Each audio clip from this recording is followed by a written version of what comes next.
Non, oui, bonjour. Na fong ma fong gantia. Adopelia. To penu ma o me. To penu ma o ndi amo egbe wo. Me ndo hode boja do nu. Amo gbelo me de mi ni wa. Ndo kpolo popo kwe nton po. When you na wa ba na wa zon me ndi. Anano me gble, bona no wa zon me. When you kanale wa bo. Anamo duwa. Anano khove. When you na le wa bo kokwa anano do menkpa. Anan gbon menji. Akwewe anano bio.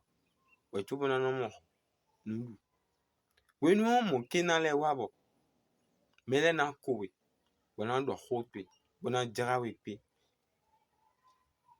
Ndu hoye nya do nu yo ani ma pon fine o. Ma te pon fine o. Do a ye ja ron so atun. Do wenu non dio. Wenu dagbe levo na ahun we. Ba kwe ya mono mo. Anano mo kwe bona no du na. Anano na me kwe. We me wa zon lo mengle yo. Ina jazon wa lo kule peji. Ena yin mon we no vi. Mo we na yin we. Nga bio do. Nwa ma o yi ma o singpe ya. Lobo yi ma o singpe.